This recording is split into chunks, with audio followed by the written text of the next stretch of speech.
Chapter 1. A Stranger at the Gate.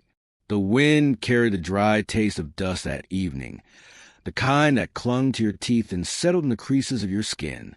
The sun hung low, a smoldering ember in a sky streaked with gold and crimson, casting long shadows across the Carter ranch. The cattle were restless in their pen, their low murmurs mixing with the faint creak of the windmill turning against the dying light. Emma Carter tightened the knot on the rope securing the gate. Her hands were roughened from work, fingers aching from days of hauling water and mending fence lines alone. The ranch had been her father's dream, and now it was hers to keep breathing. Though lately it felt like she was nursing a dying animal, stubbornly refusing to let go. She straightened, brushing the dust from her faded blue skirt, and that's when she saw him, a lone rider, cresting the ridge where the trail from town met her property. The horse was black as pitch, muscles rippling under a sheen of sweat. The man in the saddle sat tall, hat brimmed low over his eyes, shoulders broad beneath a trail-worn duster. Spurs caught the light with each slow step of the horse.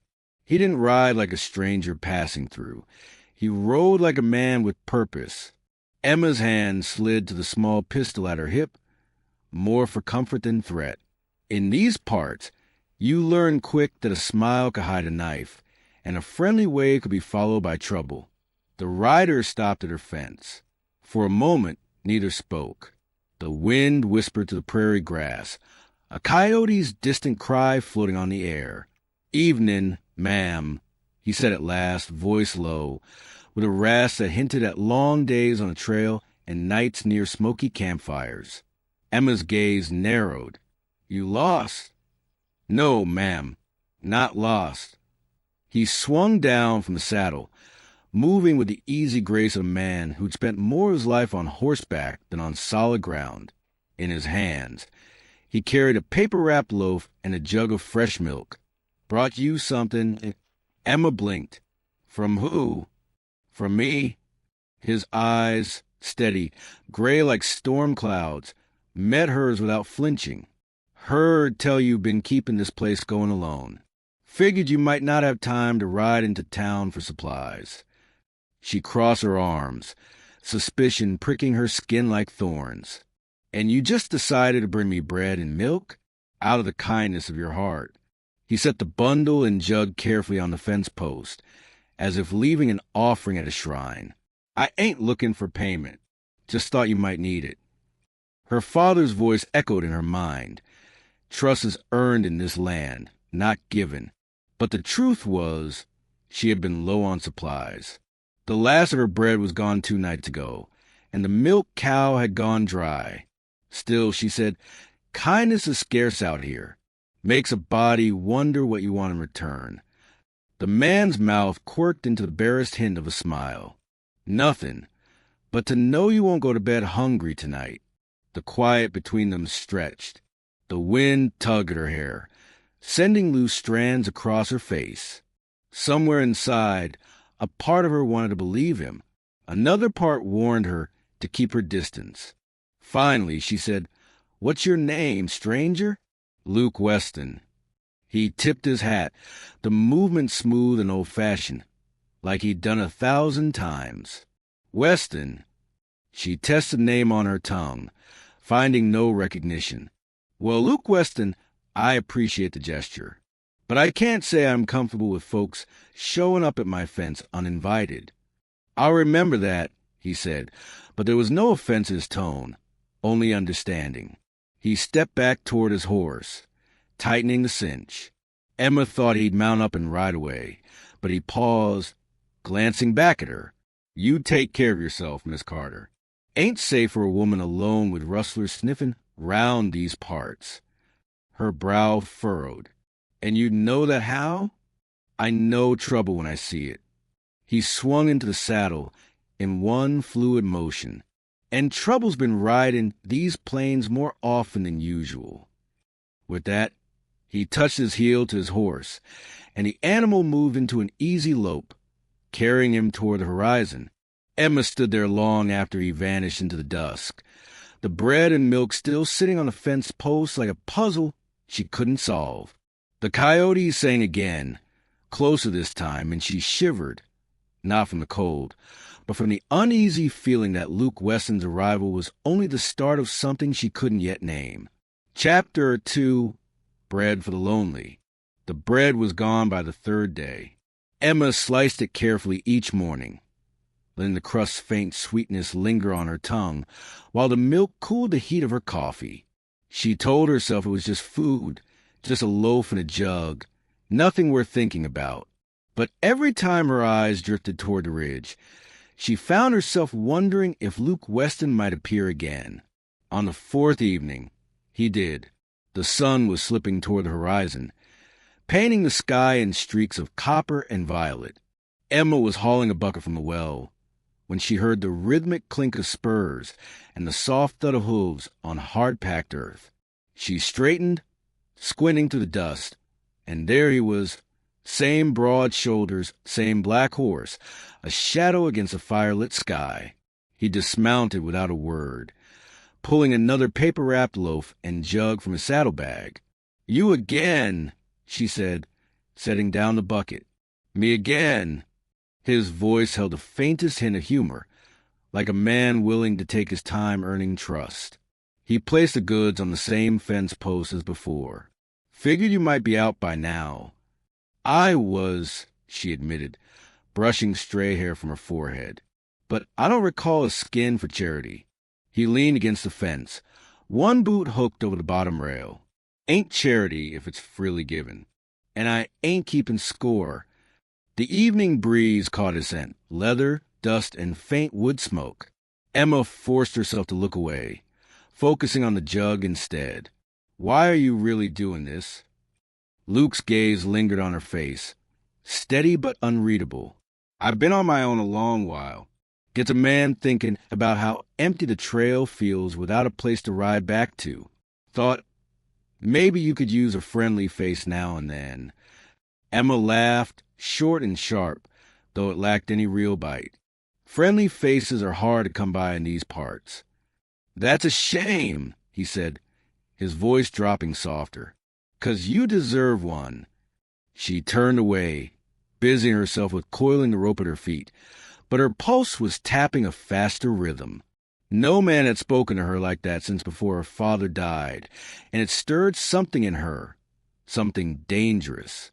From the road, a shout broke the moment. Two riders passed at a trot, eyeing them both with too much interest. Their laughter carried back on the wind, mean and edged. Luke's jaw tightened. "You know 'em?" Emma nodded grimly. "Slater brothers. Trouble since they could sit a saddle. Figures." His tone was dry, but his eyes stayed on the disappearing riders until they were only specks against the horizon. "You got a rifle in the house?" "I do," she said, "and I know how to use it." That earned her a flicker of a grin. "Good. Still, you might keep it close for a while." He pushed off the fence, brushing the dust from his coat. "I'll be back in a couple days. Might even bring something sweeter than bread." Emma raised an eyebrow. "You planning to feed me all week?" "Not if you don't want me to." He swung into the saddle, the leather creaking under his weight.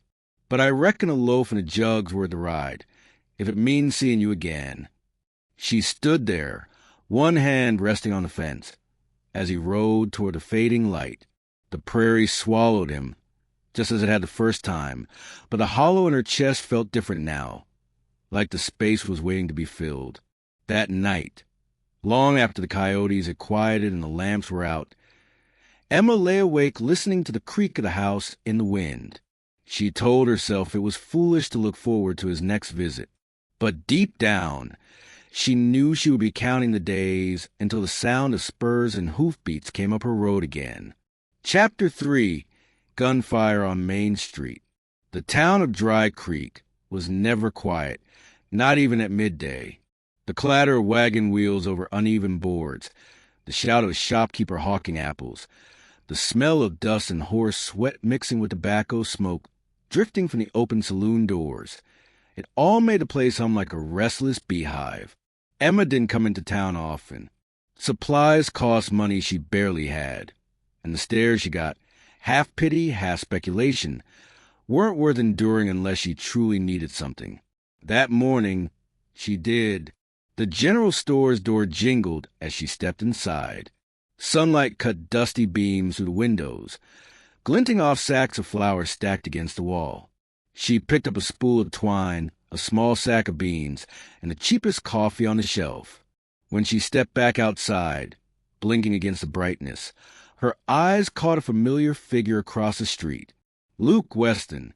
He stood near the hitching post outside the saloon, hat tipped low, speaking to the deputy, a lanky young man barely old enough to shave.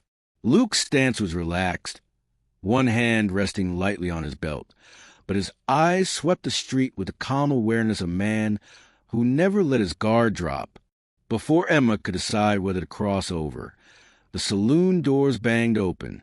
Two men staggered out, laughter slurred and ugly, the Slater brothers. She recognized them instantly. Broad, unshaven faces, gun belts slung low in the manner of men eager to prove they could use them. They didn't notice her, but they noticed Luke. "Well, I'll be," one of them drawled. "Luke Weston. Heard you was dead." Luke didn't move. "You heard wrong." "Shame," the other said, stepping down onto the boardwalk. "We was hoping the coyotes got you." Emma's pulse quickened. The air between the men tightened, as if the street itself was holding its breath. "Best walk away," Luke said evenly. The first Slater laughed, hand twitching near the butt of his revolver. "Or what? You gonna shoot us like you shot the Callahan boys?" In the same heartbeat. Everything happened at once. The Slater's gun cleared leather. A deafening crack split the air, and townsfolk scattered like startled quail. Luke moved faster than Emma thought possible, pushing the deputy out of line of fire and drawing his own Colt in one fluid motion. His shot was clean, precise, and sent the first Slater's hat spinning into the street. The second brother lunged, firing wild. The bullet shattered the whiskey barrel beside Luke, spraying him with pungent liquor.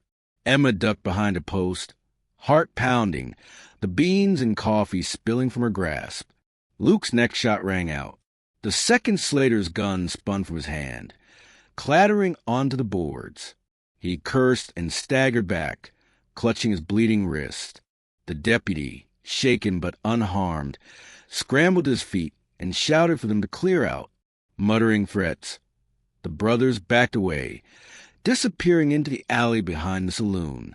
The street slowly began to breathe again. Shopkeepers peeking out, mothers pulling their children from hiding. Emma stepped forward, her voice tight. "Are you hurt?" Luke turned, his gray eyes finding hers. There was a nick along his jaw, where a splinter from the whiskey barrel had caught him, but otherwise he looked unshaken. "I'm fine. You didn't have to." "I did." He holstered his gun and glanced toward the alley. "Men like that don't forget a grudge. You should be careful riding home." Emma swallowed. "Sounds like you made your fair share of enemies." He gave a short, humorless smile. "Comes with trying to do the right thing in a place where wrong pays better." The deputy called Luke over to give a statement, and Emma stood there, her heart still racing. She'd seen violence before in Dry Creek, but there was something about the way Luke had moved, calm, controlled, unshakable, that made her see him in a new light. And it made her wonder just how much danger he was really carrying with him and how much of it might now be riding her way. Chapter 4. Shadows on the Porch. The wind had changed that day. Emma felt it in the way the prairie grass shifted, restless under the fading light, and in how the horses in corral paced and tossed their heads for no reason she could see. The evening air carried the scent of sage and the sharper tang of smoke far off to the south, the kind of scent that meant riders, maybe campfires, maybe trouble. She was on the porch mending a tear in her work shirt when the sound of hoofbeats rose out of the stillness. Not the steady, unhurried rhythm of a rancher coming home, but a hard, urgent cadence of a man pushing his horse faster than was kind. Luke Weston emerged from the dusk, dust clouding behind him, his black coat streaked with trail dirt. His hat was pulled low, and in the dim light, she saw a dark stain on his sleeve. Emma stood, her heart kicking against her ribs. "You're hurt." Luke swung down from the saddle, wincing as his boots hit the dirt. "Not bad," he said, though his voice was rough. Ran into a pair of fellas out by Red Hollow. They weren't in the mood for conversation. Her eyes flicked to his arm, where the sleeve was torn and damp with blood. "You call this not bad? Get up here before you fall over." He hesitated at the bottom of the porch steps. "Might not be wise. If they followed me, then I'd rather you be where I can see you," she cut in, her tone sharper than she intended. Luke's gaze lingered on her a moment, something unspoken passing between them, before he stepped up onto the porch. The boards groaned under his weight, and the smell of leather and sweat mingled with the cool night air. She guided him into the wooden chair by the door, the lamplight spilling over him. Up close, she saw more than just a cut. She saw weariness in his eyes, the kind that came from running too long and too far. Emma fetched a basin of water and a clean rag, kneeling beside him.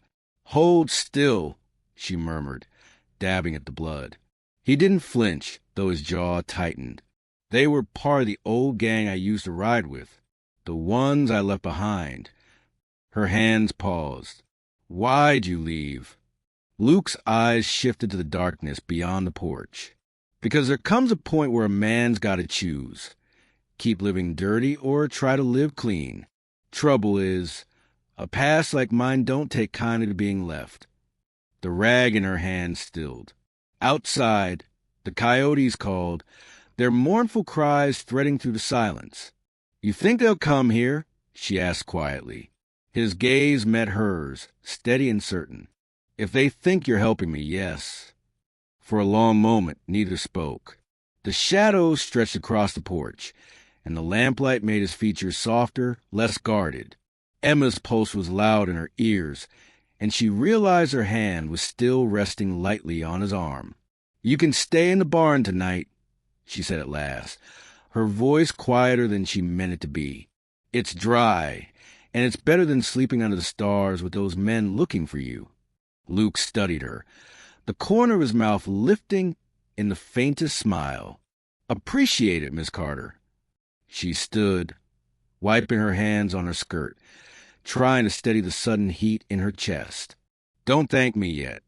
I expect you'll pull your weight come morning. Fences need fixing." He chuckled, low and warm, as he rose to his feet. "Fair enough." As she watched him disappear toward the barn, lantern in hand, Emma felt the strange pull of something she couldn't name. Part of her wanted to keep him at arm's length, for safety, for pride. Another part, the quieter and more dangerous part, wanted to keep him close. The wind shifted again, carried with it the faint jingle of his spurs and the scent of distant campfire smoke. She knew, deep down, that trouble was riding closer. But for the first time in a long while, she didn't feel entirely alone in facing it. Chapter 5, A Dance in the Dark. The day had been long and heavy with heat. Emma's shirt clung to her back by the time the last fence post was set, the hammer's ring still echoing in her ears. Luke had worked beside her without complaint, sleeves rolled up, his strong hand steady as he drove nails into weathered wood. He moved like a man used to labor, every motion precise, economical, though every so often she caught him watching her with that quiet, unreadable gaze. By the time the work was done, the horizon was bruised purple and gold. Thunderheads rolled far off to the west, but here the air was still, holding the smell of dust and sun-baked earth. Luke straightened from where he'd been tightening wire. "Fence will hold now," he said, wiping sweat from his brow. Emma nodded, a stray lock of hair sticking to her cheek. It needed doing. She hesitated before adding, "Thank you." He gave a small smile, the kind that barely touched his lips but warmed his eyes. "You fed me and gave me shelter." Figured I owed you a day's work. They walked back to the house together, boots crunching over dry dirt. Inside, Emma poured 2 mugs of coffee, steam curling in the lamplight. Luke settled into the chair opposite hers, and for a moment the only sounds were the ticking of the mantel clock and the faint whistle of wind slipping through the eaves.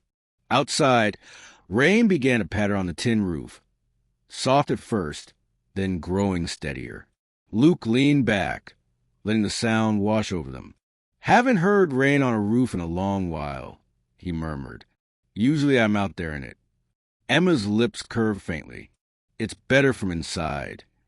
Something shifted between them then, a quiet tether pulling taut.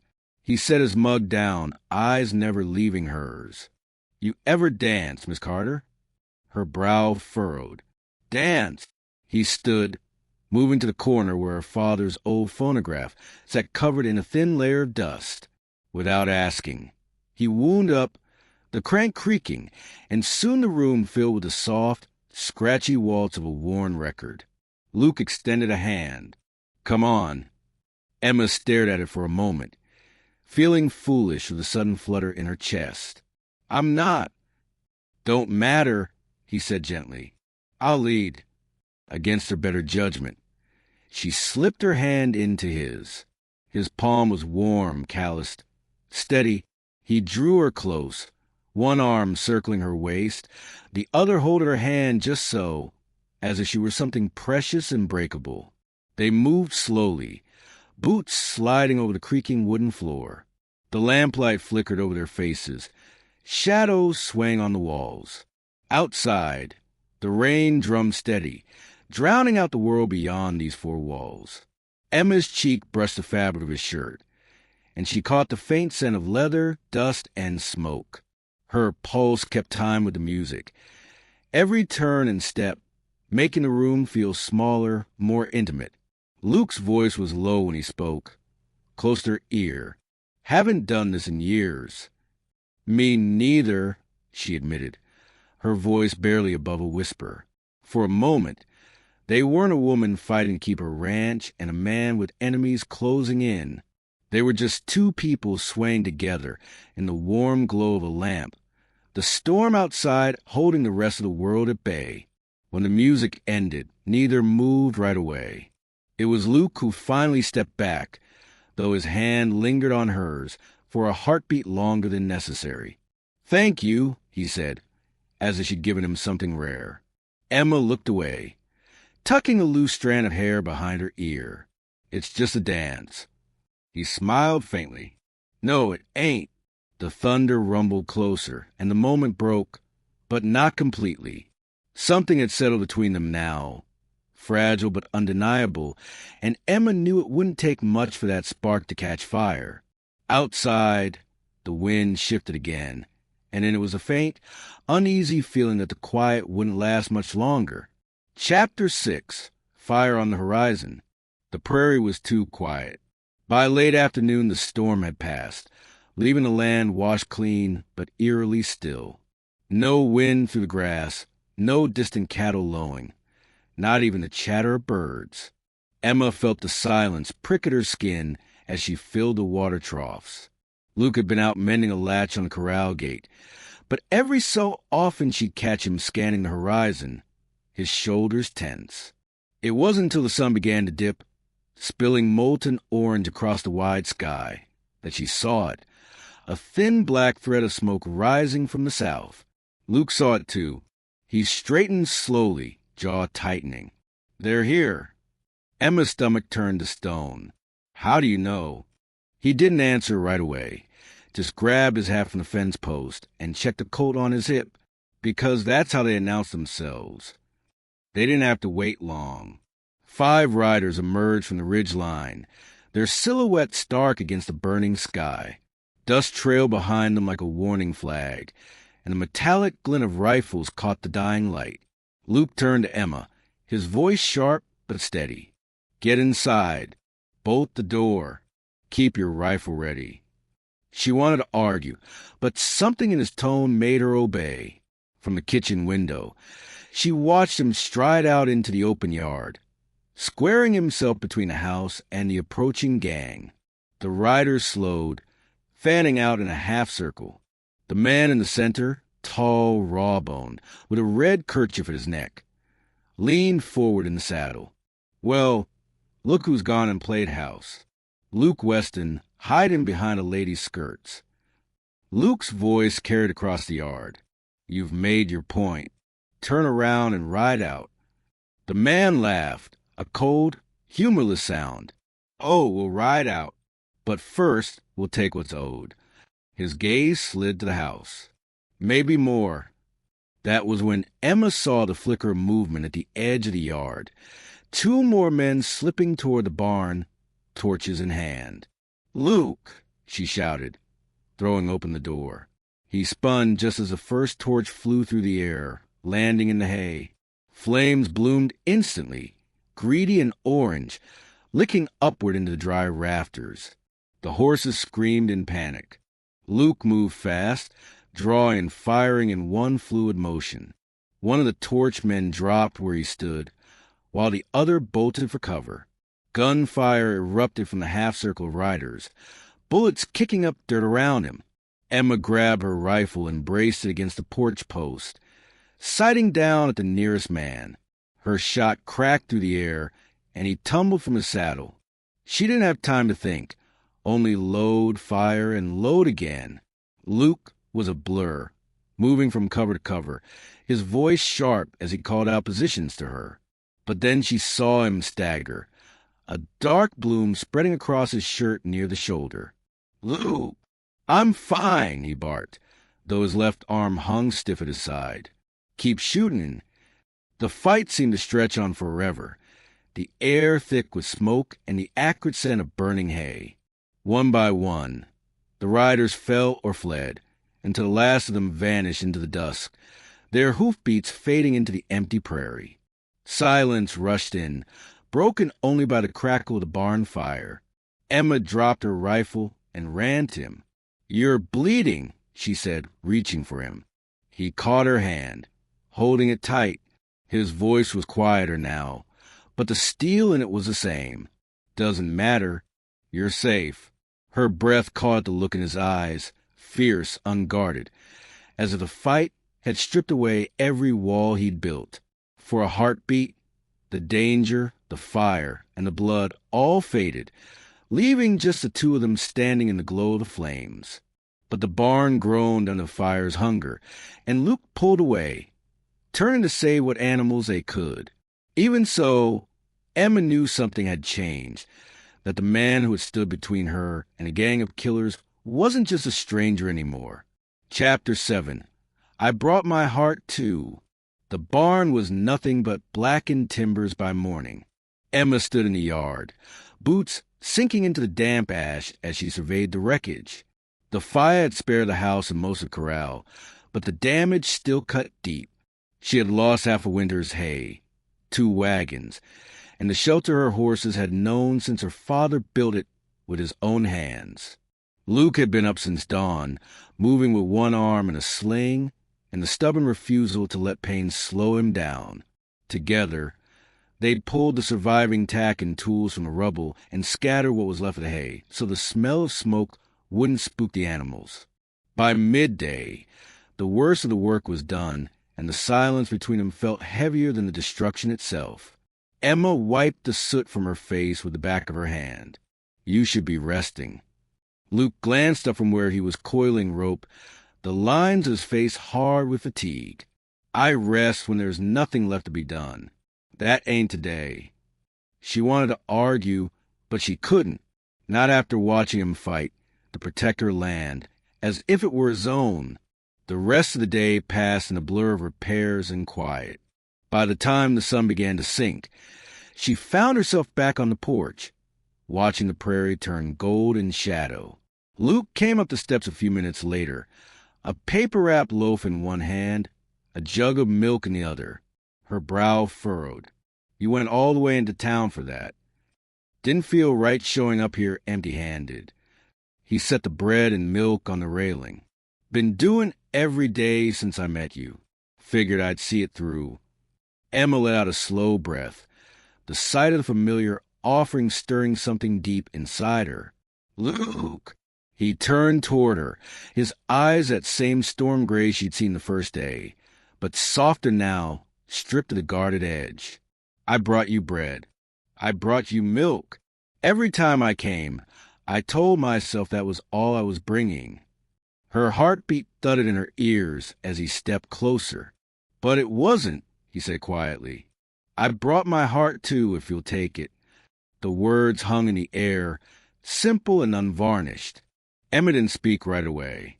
She searched his face, looking for the shadow of a joke, a half-truth, anything to make it safer not to believe him. But there was nothing there except the raw, steady truth. Her throat tightened. You're asking me to trust you. After everything I've lost, that's not easy. I know, he said, and I ain't a skin for all of it right now. Just enough to let me stay. The evening wind tugged at her hair, carrying the scent of scorched wood and the faint sweetness of the prairie after rain. She realized she'd been standing on the edge of this moment for days, maybe since the first time he'd appeared at her fence, bread in hand. Slowly, she stepped forward, her hand finding his cheek. I reckon I can take that heart, but I expect you to take care of it. His breath caught, and for the first time since she'd known him, Luke Weston smiled without holding any of it back. You have my word. Then he kissed her. It wasn't rushed or desperate. It was steady, certain, like a promise made under an open sky. The prairie stretched endlessly around them, the cicadas humming low, the sun melting into the horizon. When they finally pulled apart, she rested her forehead against his. You planning on bringing bread and milk tomorrow, too? Every damn day, he murmured, as long as you'll have me. And for the first time in years, Emma Carter didn't feel alone. The prairie glowed with the molten gold of the setting sun, the wind bending the tall grass in slow, rippling waves. The air was warm, touched with the dry scent of sagebrush, and somewhere far off, a saloon piano tinkled a lazy tune, carried thin on the breeze. Emma stood at the rebuilt corral, her hand resting on the smooth, fresh timber Luke had set in place that morning. The ranch was scarred but standing, stronger, maybe, for what it had endured. Hoofbeats approached, steady and sure. She turned to see Luke riding in, his black coat dusted from the trail, hat low against the fading light.